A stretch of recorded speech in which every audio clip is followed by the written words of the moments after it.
Mga kamaster, may interesting case tayo ngayon. To SMF Reverse Gold Motolite, 9.7 volts lang nung tinister ko.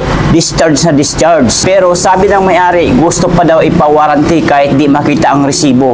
Tanong, kaya pa bang ma-revive itong battery na to o tapos na ang laban niya? Alamin natin dito sa Bat Expert PH.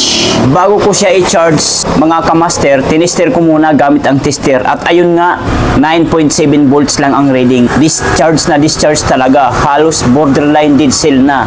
Sabi pa ng may-ari, hindi daw niya makita ang resibo. Pero gusto pa niya mag-claim ng warranty kasi wala pa raw isang taon itong battery. Mga boss, tandaan natin, para sa Chevrolet, ang recommended battery type ay DIN 55 Reverse Gold.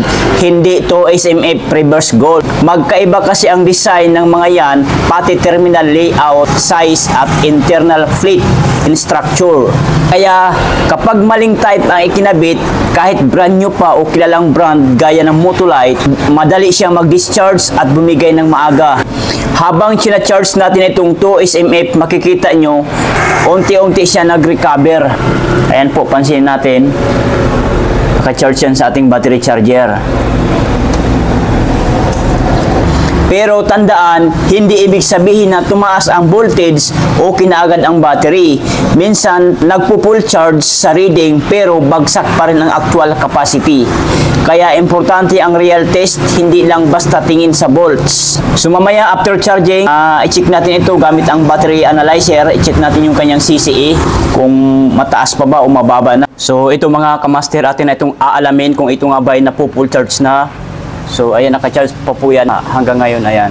Pero bumaba na ng konti. So, sana full charge na ito. Patayin mo natin dito. Dito. Standardin natin to.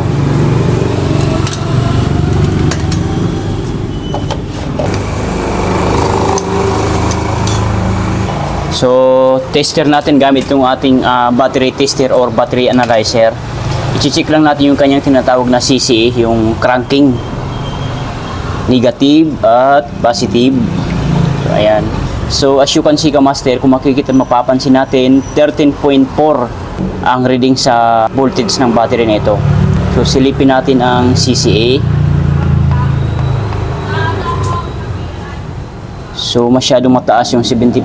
Babaan natin. Mga 60 ampere kasi ang katumbas nito ay 50 ampere lang dapat pero tinaasa na lang natin 60 ampere. So check na natin. Boom! Good battery. Din ang kanyang CCE ay napakataas, 610 CCE. Ang SOH, state of health, ay 100%.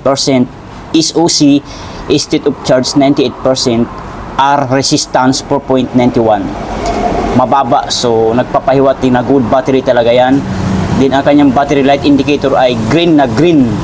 So kayang-kaya pa ma-start ang Chevrolet nito. 610 cc pa.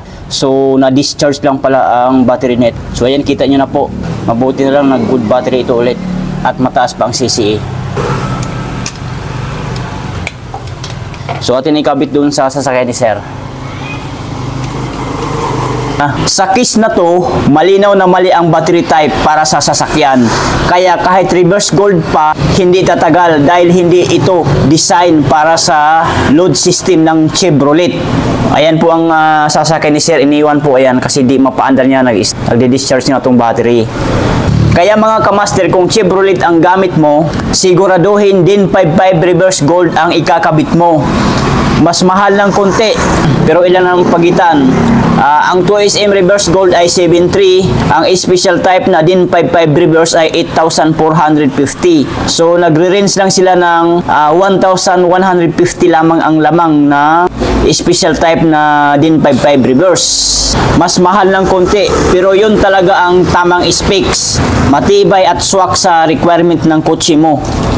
Kaya mga kamaster, bago bumili ng battery, alamin muna ang recommended type para sa sasakyan nyo. Kasi kahit gaano kaganda ang brand, kung hindi tugma, siguradong sayang lang ang pira at warranty.